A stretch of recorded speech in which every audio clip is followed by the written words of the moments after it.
Well, welcome to a new Harry's Garage video, and we're not in a garage, we're at Bugatti, believe it or not. This is Molsheim, this is the headquarters of Bugatti, and I've come here because ever since they announced the new Tourbillon, the Chiron replacement, the engineering has just blown my mind on it. And hiding in there is a Tourbillon, and there is a rolling chassis so we can see all the details. I've just been given a tour round, and God, it's one of those cars where the engineering is off the scale. It's like nothing else. Here we all were expecting potentially the Chiron with Mate Rimac taking over to go move to electric. But no, they've done something completely different. Now this space in here, this is for where customers, when they come, they've ordered the car, they've put their mind to it, they've paid a deposit. Oh my God, I'm going to create my own Bugatti. This is where they come, and this is where, with the designers, they work out how their Tourbillon or Chiron or Veyron is going to look. I last came here, I was looking through some old Evo magazines. That was the last time I was here, and that was when the Calibio was launched. This is going to be a four-door Bugatti. They couldn't work out what to replace the Veyron with. There was talk of doing this ultra limousine, this 220 mile an hour W16 powered front engine limousine. It didn't happen. But that, I think, was, when was the date of that one? Yeah, December 2009. I've also been here when we did that group test. That's my Zonda, and we did this group test with a Bugatti Veyron. We brought it back from Le Mans and brought it here. But today, Tourbillon. Here it is, and there is such magic, I think, with this car, because it's actually the same sort of size as a Chiron, but the tech is so different, and it is a hybrid supercar, as you probably read. I think I can call this a hypercar, but it's got a V16 engine in it, and that alone produces near on 1,000 horsepower, and then there's 800 horsepower from electric motors, two at the front, one at the back, and it's streamlined, and it's 400 kilometer plus top speed.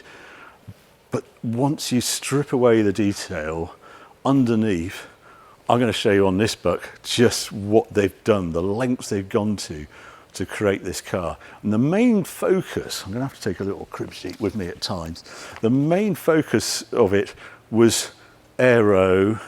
How do we make it lighter being a hybrid car? Chiron and Veyron, so much to package in there. That huge W16 engine was enormous. It took incredible amounts of cooling, and it ended up quite heavy. It was always around the 2-ton mark. They are hoping, even though this has quite a substantial battery on it, I think it's 27 kilowatt hour battery, around 200 kilos of that, and around, in total, 300 kilos with the front two electric motors, inverter, and a rear electric motor. There's 300 kilos there. They're going to try and get this car under 2 tons and lighter than the Chiron. That's a mammoth engineering task. How are they going to do it?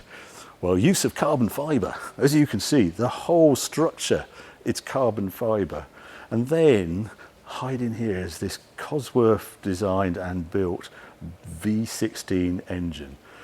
Talking to them, they wanted to have that signature of 16 cylinders. The initial thought was they're going to do a normally aspirated version of the W16, but it just didn't work. And then after a meeting or few at Cosworth, they thought about V8, V12, but decided that the V16 was a signature of Bugatti they didn't want to lose. Cosworth came up with this, and it is an enormous engine. One of the other thing that got me about this car, it revs to 9,000 RPM, but it's 8.3 litres, which is huge in today's world. And then that gearbox at the back, dual clutch gearbox as you'd expect, there is the electric motor sitting there. And I love this backpack of the gearbox. You can see here, it reminds me of single seaters and things. You're going to unbolt it and put different ratios in it and put it all together again.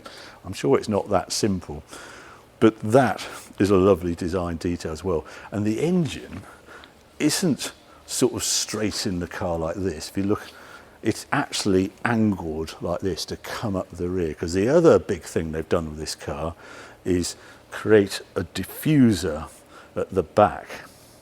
And this is a full-on working diffuser, monstrous.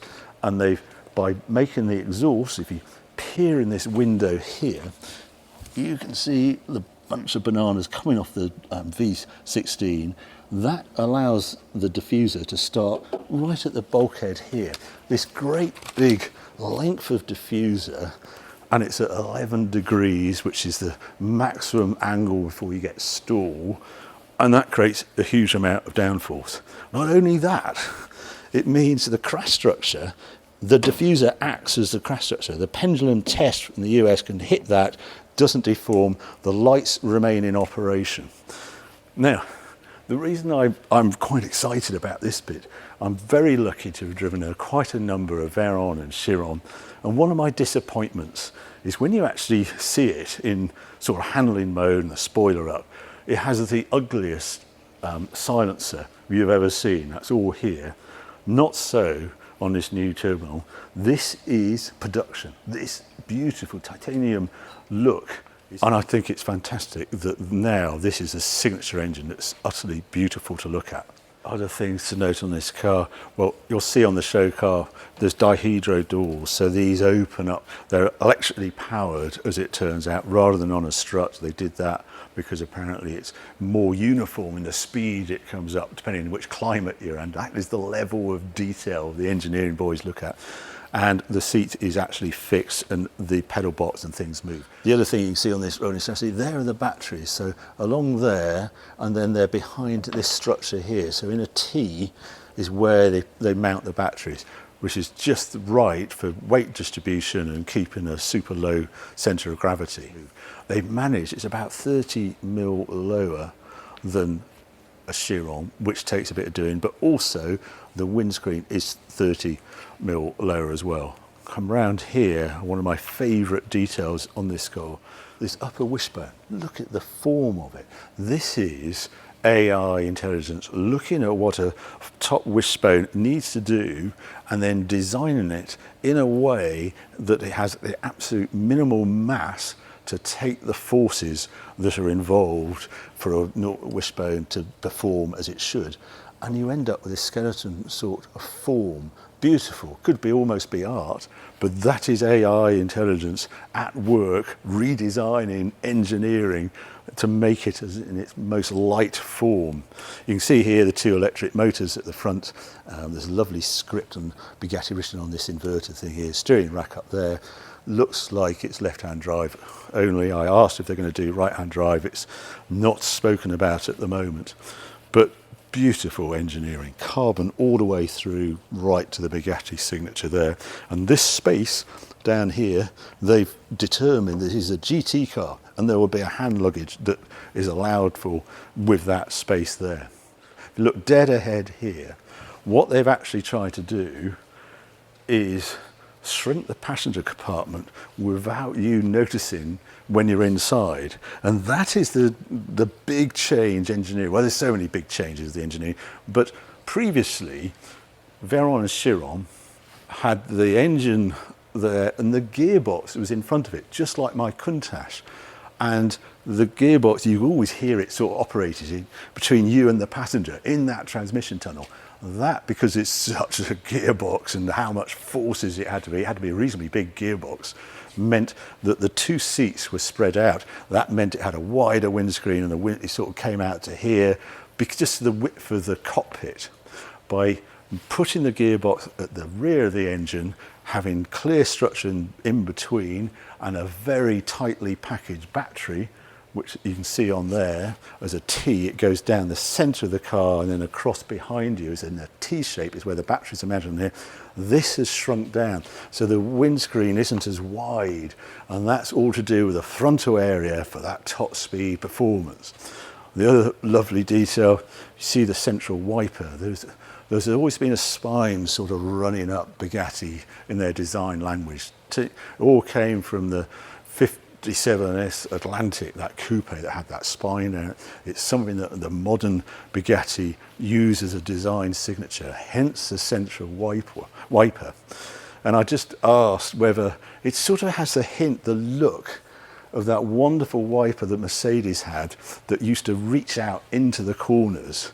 And he admitted to me, yes, that is the hope, that this wiper will also replicate that wonderful wiper of Mercedes from the 90s that did the corners as well as the top of the screen and shrunk down.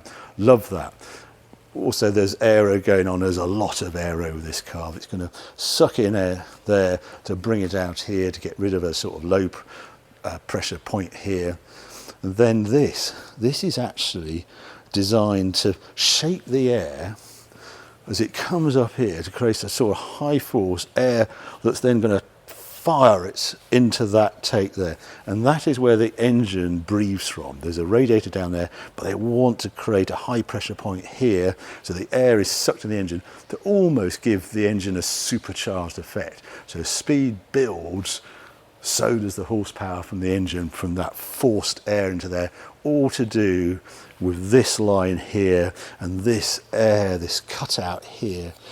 And I think it's given them nightmares because this is one piece of carbon fibre, all of this, and trying to create this form, have the lights there suspended almost, with air rushing underneath and beside it and firing out there. Just wonderful design detail. And have a look at that spine, look at that for an edge, just to manage that air into there. This is such a signature of Chiron again and Tourbillon. Such a confident line, I think, with this. We'll open the doors in a moment and have a look at the interior because that's extremely special. But there's muscle to this car. And the stance is slightly different. I always thought Veyron in particular was slightly dumpy. It was almost they packaged it into a package that wasn't quite made for the right size.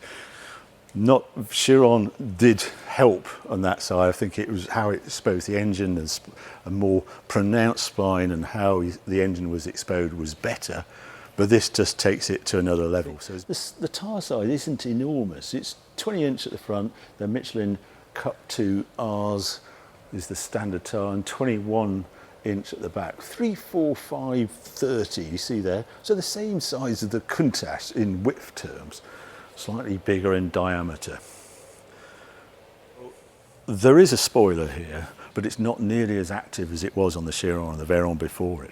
This is used as an air brake, as those did as well, but in handling mode it doesn't need it because it's generating so much from this huge diffuser. And I just love how it's open. Look how much you can see the rear wheel. I can't think of another car like it with that much aero going on. There's hot air being fired out of here, which is from the engine. There's sort of turbulence coming off here, and they're using this as the exhaust outlets as sort of a blown diffuser from F1 world. So you have this clean air coming here, forcing this turbulent air here, and then it matches, and the exhaust gases actually help the airflow, and it's all to reduce drag to get that top speed higher. Great signature lights. Even the Bugatti is lit up on this example, which they're hoping still to have in production. It won't be for Germany, unfortunately, but other markets should get it. Here you see the V16. These are the air mass monitors here, the throttles, if you like. That's coming through this, obviously air cleaner here. That's how it breathes in. And then you can actually see on the model over there, engine be dry sump to get it as low as possible in the chassis. And then the electric motor, you can't see all that. The gearbox over there is hidden. All you see is those intake of the engine there. But again, fully exposed. They think it's a signature of a modern Bugatti, and they know how to manage a fully exposed engine. That rain is non-issue for this car. But I've almost left the best bit till last, and that's the interior. Where do you start on this? No screens at all. Everything has a purpose. There are obviously adjustments to ventilation, that sort of thing. But it's this dash here that is off the scale. This is genuine mechanical layout, dash layout. And up here we have speed. Here we have power. and you have two needles in there. I'm going to put in a graphic that shows this all working. One shows electric power, one shows engine power. And then here we've got like battery level, fuel level, that sort of things. But it's all mechanical. It's made by a watchmaker in Switzerland.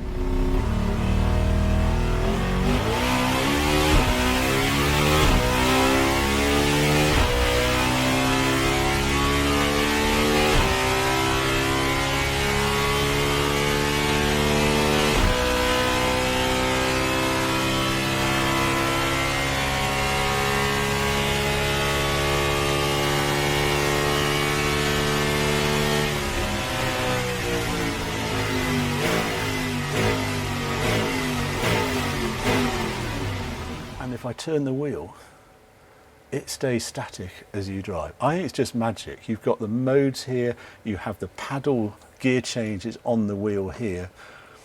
Just glorious. And I think it's exceptional that Bugatti have gone down this route. In this day and age of giant screens, how do they do an interior? I'll take my hat off to Matteo Rimac because he's been at the centre of this. He says these cars are going to last forever.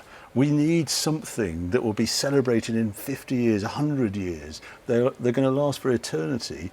That's why they've gone back to mechanical gauges rather than dominating with a screen. There are some functions you do need to have a screen, and there is actually a pop-up screen that comes out of here if needed. So you'll have CarPlay or something like that on it, but it will disappear as soon as you're not using it or don't want to. You also see some switches in the door, up in the roof up here as well.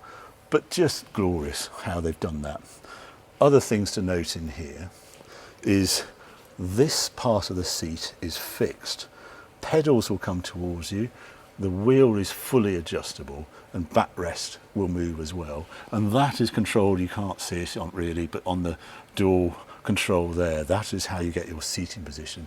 But I just can't help but turn that steering wheel, and I just think that is fantastic. Like no other car I know, and Bugatti leading. What gets me about this company is it's a group of very passionate engineers. You might say, oh, it's irrelevant. This car is so expensive. If you want to know, it's 3.2 million plus UK taxes, so 20%. You're not going to get much change from £4 million. There are 250 going to be created. But it's that pinnacle. Where else have you seen wishbones designed like that? Where else have you seen a normally aspirated V16 engine, 1,000 horsepower, linked to that linked to that electric motor? Where else have you seen an interior like that? Dihedral doors. This is the pinnacle of automotive. You have Gordon Murray doing one thing, very sporting, super lightweight, but this is more GT. This is more pushing the boundaries. That top speed, you can imagine how much testing goes into this car, and I think it's just a celebration of automotive engineering art at its finest. Here it is with the lights on. So there you go, there's a deep dive into the Bugatti Tourbillon, this new supercar that will be hitting the roads in about 2026.